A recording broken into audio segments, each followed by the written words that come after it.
laufe den Rest. Gar nicht schlimm. Es sind hier nur 500 Kilometer. Luca! Willkommen zurück bei Timeout Racing. Ich bin Julia. Ich bin der Luca. Und wir haben heute den Kanal von Sven übernommen. Aus folgendem Grund, wir mussten nämlich umdisponieren. Juraj hatte einen Reifenschaden, dem ist der vordere linken Reifen einfach abgesprungen. Der hatte keinen Bock mehr, hat alle Bolzen zerschossen, weil er irgendwo drüber gebrettert ist. Das haben wir für euch eingefangen, sind extra 500 Kilometer in die andere Richtung gefahren. Nur fürs Thumbnail. Nur fürs Thumbnail, also das Foto, wo ihr drauf geklickt habt. In dem Sinne, gönnt es euch. Wir machen für euch Überstunden. Wir haben Bock drauf. Es macht wahnsinnig viel Spaß.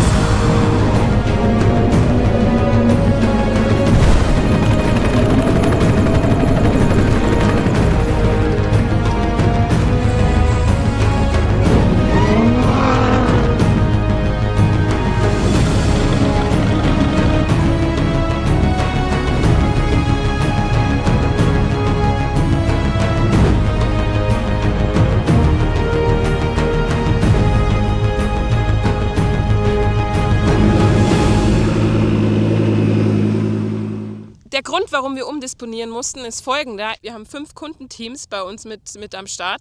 Die wollen ja alle gleichermaßen betreut werden. Das heißt, Luca, ich, Matze und Uwe sind zu Juraj rausgefahren, um Assistance zu leisten. Wir haben Assistance geleistet, weil der Robert hinten eine Werkbank hat und weil der Robert Fett dabei hatte. Also irgend so ein Fett, was man braucht, um die Autos zu reparieren. Das hatte ich dabei.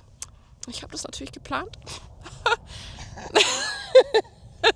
Nicht, aber egal, der Robert hat fett Assistance geleistet. Sven ist mit Rudi schon ins Camp gefahren, um da eben alles aufzubauen. Zu zweit ist es auch eine ganz schöne Herausforderung, das komplette Camp aufzubauen, aber das schaffen die beiden.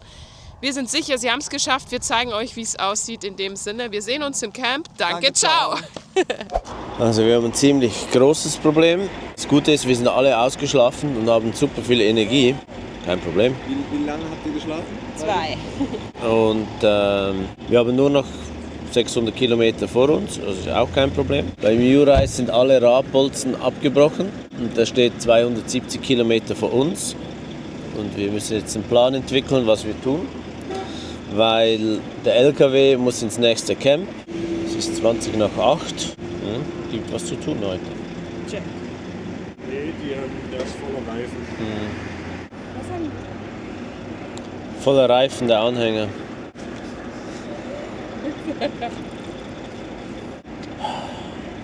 Super, oder? Hi.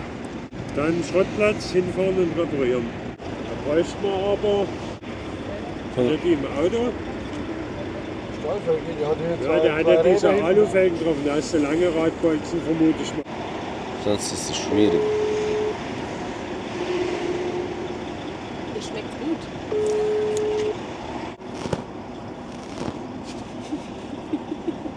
Und dann gibt's nicht mal Honig. Du gibst nicht mal Honig. Ja gut, hello, Mr. Hello, Mr.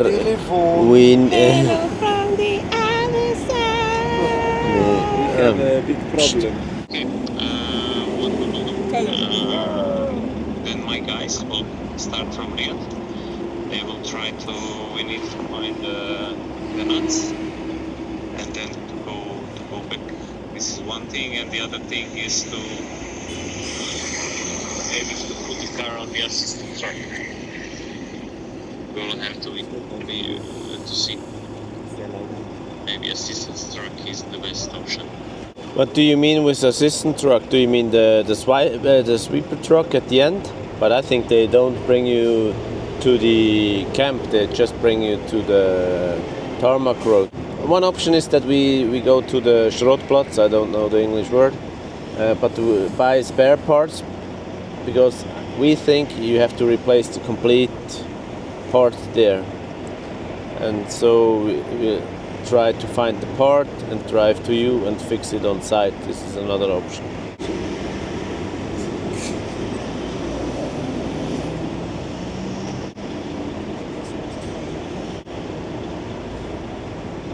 Schau da gar nicht so genau hin jetzt. Das sind 6 Stunden vom...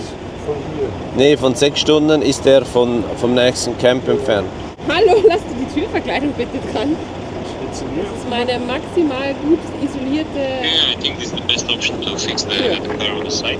We Uri, is there a city nearby? So you can ask a local with this Abschleppwagen. They can pick you up and bring you to the next camp. So I guess you're 6 hours away from the next camp. Filmst du im Drohnenstil? Nein, die fliegt von alleine, ja. Einfach nur am Boden. Nur nach unten. Nur nach unten. Ist die DJI One Direction. Shutdown heißt die. DJI One Direction. Wollen wir mal das Werkzeug ausladen und bei dir einladen? Also am besten ist, du fährst zu dem hin und dann, weil sonst... tell me one thing. Please ask Uwe if I disassemble this part. Is it real? Is it a big problem to put the remains out? Die Dinger rauskriegen. Er will einen Truck organisieren. Ja, aber das gibt's nicht. Aha, der Tow Truck, irgendeiner, ja. Ein Local. Der den fährt. Ja, so ein Schmulsen-Truck, oder?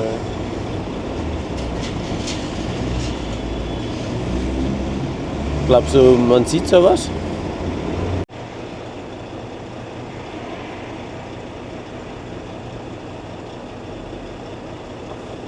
Okay. Does Uwe has idea how to put the remains out?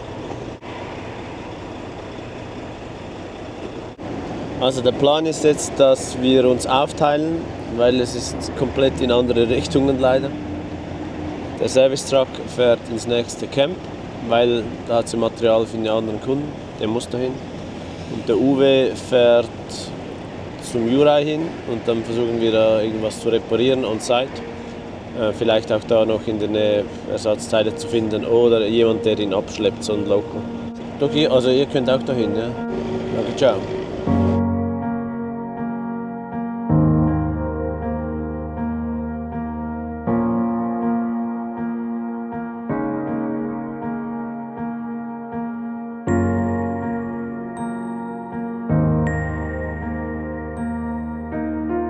Servus zusammen, wir melden uns heute mal aus dem Mediacar.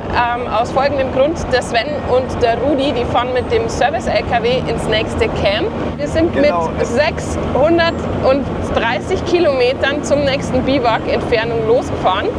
Und jetzt haben wir da aber wieder eine schöne Zahl von 650 stehen. Das heißt, wir haben wie viele Kilometer plus gemacht? Wir sind jetzt beim Counter von 830 oder so. Let's go.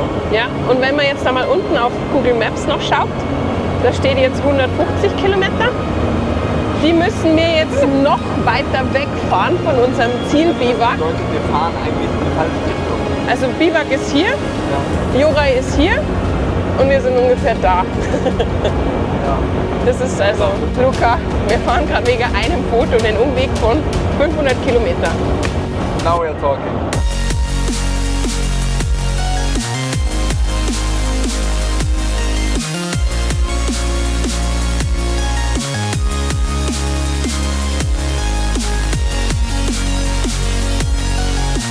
Ja, dafür nicht. Ja.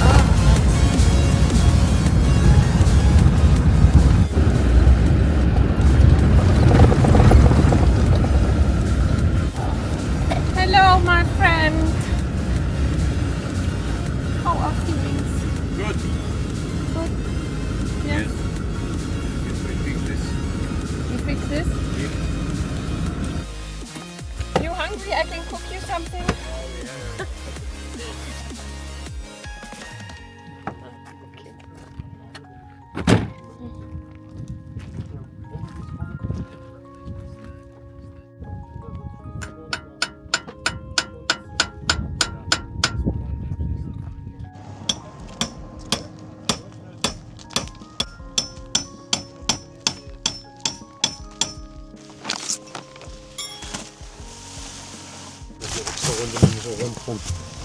Oh, danke.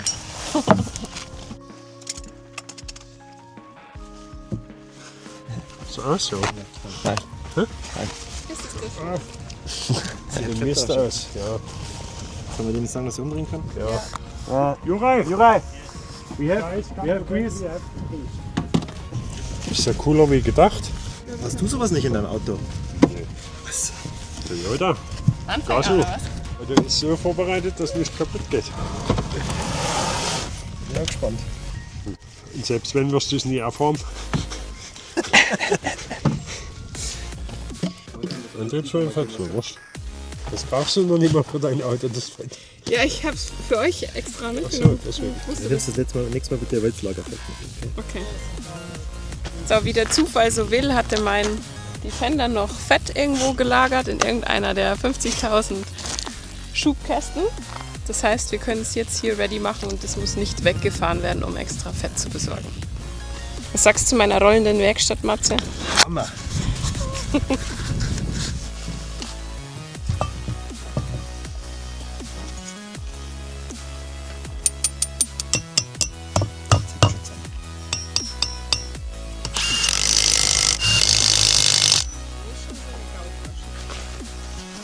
So, jetzt wollen wir hier nochmal was machen.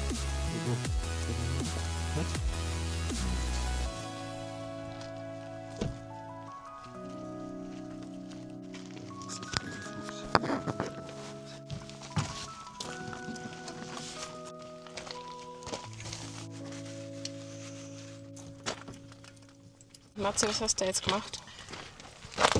Die Nabel runter, die Radbolzen neu gemacht, die Mutter drauf und jetzt müssen wir hier sichern, damit die nicht aufgeht. Und dann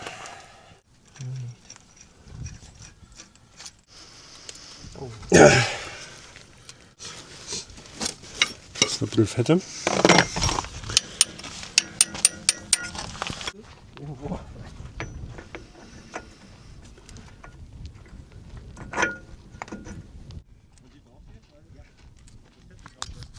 gefunden.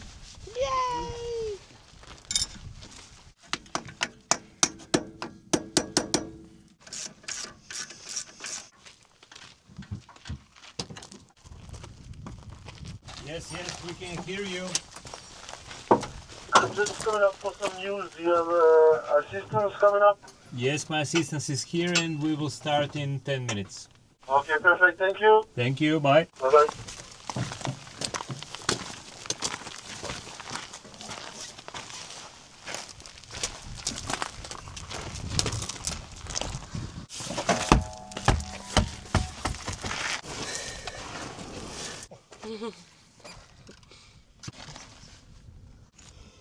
Irgendwo ist die.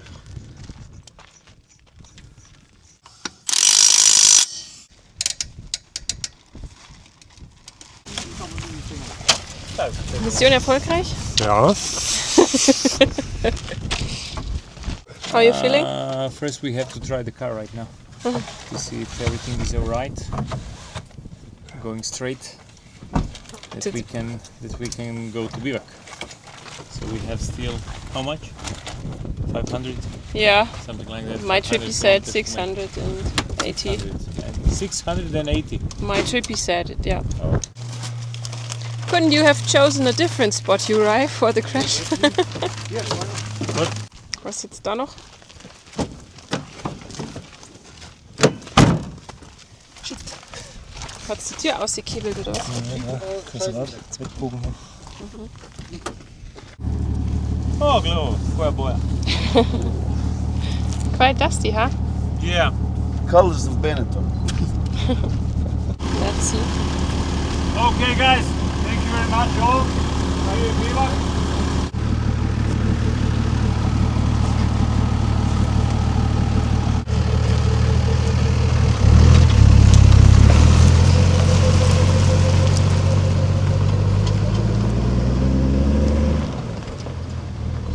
Grüezi wohl. Ich habe sehr gut geschlafen. Weiß zwar nicht, ob das irgendjemanden interessiert. Gell, Luca? Der ist nämlich gefahren. Ich habe da hinten habe ich gekratzt. Ganz, ganz stark. Man sieht es mir nur ein bisschen an, dass ich hier einen Schlaf im Gesicht habe. Und jetzt fahren wir nur noch 5 Stunden. Das ist gar nicht mehr weit. 5 Stunden und 41 Minuten. Luca vertraut einfach unser Leben Google Maps an. Du hast unser beider Leben anvertraut, dem Herrn Maps. Ich will nur mit dem Herrn Maps. Wir fahren jetzt, das Schöne ist, Die Sonne ist eben untergegangen vor 15 Minuten. Der Mond ist wir haben jetzt noch 5 Stunden 40 Minuten, die wir durch die Dunkelheit ballern. Geil. Wenigstens haben wir einen vollen Tag. Und Luca vertraut einfach irgendeine random Street to nowhere. Aber hey, guckt euch das an. So, Guckt euch das einfach an. Gönnt euch.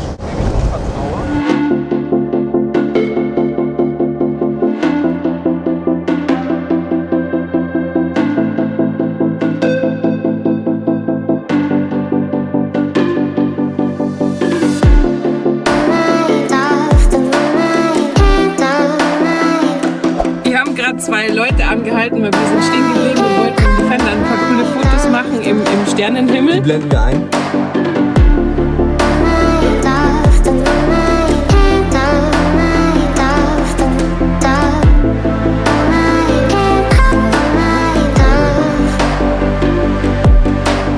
Und dann sind einfach 2 Männer vorgefahren im Auto und haben uns so ihr Handy hingehalten mit einer Botschaft schon auf Englisch vorübersetzt. Sie heißen uns herzlich willkommen in ihrer Region und In der Farm. in der Farm und wir sind herzlich willkommen, bei ihnen vorbeizukommen und alles zu schlafen, zu essen und einfach dort Zeit zu verbringen. Und sie freuen sich darauf, dass wir morgen zu ihnen kommen. Das sind jetzt die Crazy. zweiten schon. Come to Saudi Arabia. Come to Saudi Arabia. Very good Very people. good people there. Julia und Luca sind immer noch unterwegs, denn die haben Matze und Uwe begleitet, das Auto zu reparieren auf der Strecke von Juraj. Es ist jetzt 19:30 Uhr und wir machen jetzt wie früher. Ich filme mich wieder selber mit der kleinen Cam. Im neuen Camp hat es ziemlich stark gewindet, als wir gekommen sind. Aber der Wind hat sich jetzt gelegt, sind wir froh. Das heißt, wir müssen die Zelte nicht schließen, wir können die Zelte offen lassen zum Arbeiten. Ist alles ein bisschen einfacher. Wir sind jetzt wieder 2 Nächte hier, also morgen fahren wir hier eine Loop-Etappe und dann geht es wieder weiter ins nächste Camp. 21 Uhr, Juraj, Dusan kommen zurück nach einem vermutlich intensiven Tag.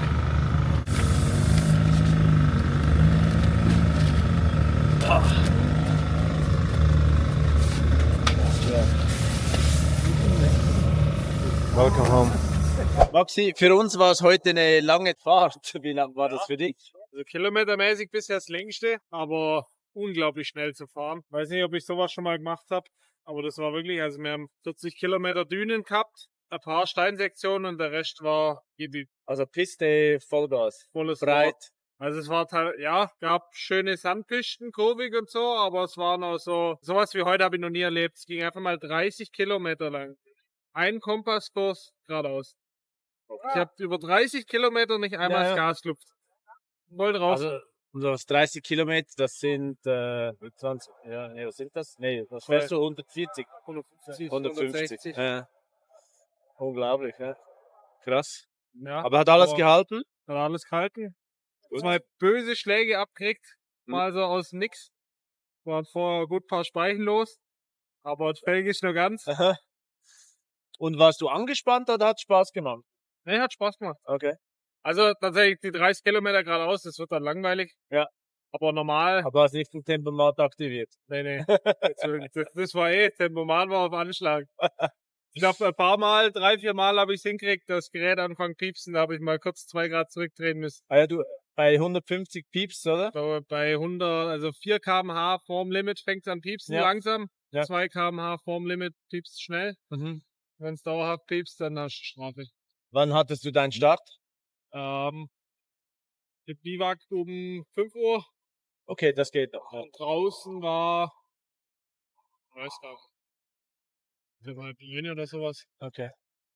Und wie waren die Etappen? Also zuerst 300 Liaison? Also Zuerst mal das ging eigentlich. Zuerst mal 260, glaube ich, zum Start. Und heimwärts waren dann bis 140. Okay. Aber insgesamt trotzdem 880 Kilometer. Also mal war fast einiges. Zürich, Hamburg einfach so an einem Tag und am nächsten Tag fährt man dann wieder irgendwo anders hin. Also die Distanzen sind schon unglaublich, Das ist der oder? Wahnsinn. Wenn du jetzt so rückblickend auf die erste Dakar-Woche schaust, was war dein Highlight? Für mich war es der erste Tag von der Marathon-Stage. Weil so viel Spaß habe ich noch nie gehabt. Das war so geil zu fahren. Was war das für eine Strecke? Wie kannst du das beschreiben? Ja, einfach so sandige, schnelle Piste, aber eher tiefer Sand. Also war schon auch die ganze Zeit voll am Gas, aber halt alles so Kurven, also ja, war einfach geil zum Fahren.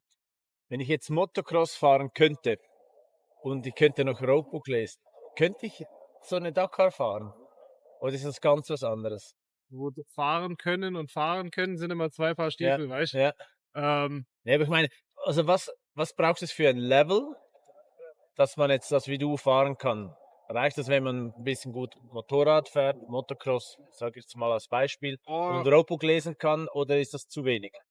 Man sollte schon echt fit auf dem Motorrad sein, weil die Tage sind wirklich verdammt lang, auch für die Jungs, wo jetzt ein bisschen langsamer unterwegs sind. Also, bei Ihnen zum Beispiel, nur mal so ein Beispiel, der kommt jeden Abend hier an im Dunkeln. Wenn ich ins Bett gehe, hat er noch alle Klamotten an und ist noch Vollgas am Schrauben. Ja. Also der hat es nicht einfach. Ja, und so vom Fahrerischen her, was viele immer unterschätzen, ist auch wenn man Sand fahren kann, das allein reicht nicht. Dünenfahren ist eine komplett eigene Welt. Das muss man echt lernen, das muss man machen. Also ich würde behaupten, ich konnte schon ein bisschen Motorrad fahren, wo ich das Rallyefahren angefangen habe. Was erst mal in den Dünen. Und warum ist es anders als nur Sandfahren? Ja, Sandfahren auf einer Motocross-Strecke ist halt vor allem diese ganzen Wellen, dieses lange, dann das Vorderrad immer eintauchen will und so. Das hast du eigentlich nicht so. Du hast diese Wellen nicht, du hast auch die Kurven nicht, wo das Vorderrad eintaucht, aber wie du so eine Düne lesen musst, wie du Düne anfährst, wie du, welche Linie du am besten wählst, wie man sich nicht umbringt in den Dünen, weil es sehr gefährlich auch tatsächlich. Da gehört echt was dazu. Also es heftig, braucht ein bisschen Erfahrung. Dann hat auch bei mir ein bisschen dauert. Gut, dann wünsche ich dir für morgen viel Erfolg. Ja, danke. Warum hat es jetzt den da eingedrückt? Rad dagegen ist. Aha, okay. Ja.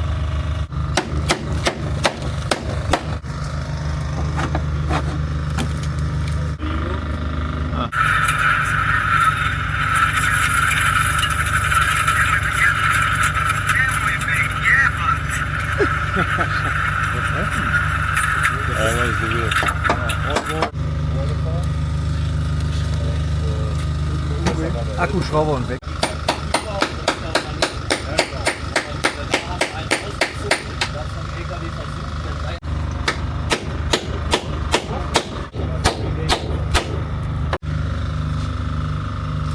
Der jetzt gerade an den losen Kotflügel rumreißt.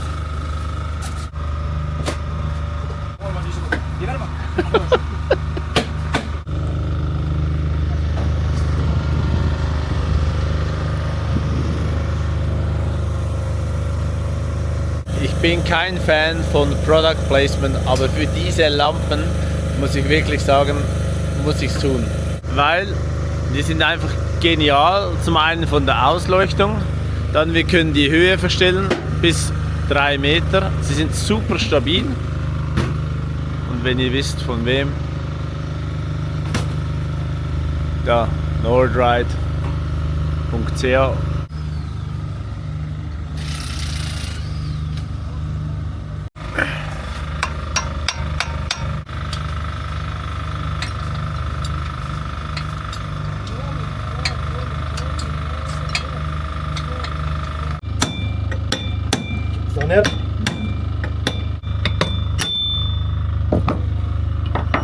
Also ich hoffe, ihr seid jetzt nicht verstört von diesem Kamera-Kidnapping. Mir wurde einfach die Kamera aus der Hand gerissen und wir wurden getrennt und alles war ein unglaublich spannender Tag. Nee, es ist schwierig, so viel in einen Tag zu packen, was wir heute erlebt haben als Team. Wir sind, Julia ist 1200 Kilometer gefahren, zu Juraj wieder zurück. Wir haben da sehr viel geleistet, nachher noch vor Ort. Wow, ein Tag Dakar, halt, ganz normale Leute. Wenn euch das Video gefallen hat, liked es bitte, Fragen wie immer gerne in die Kommentare und wenn ihr unseren Kanal noch nicht abonniert habt, bitte abonnieren. Danke, ciao.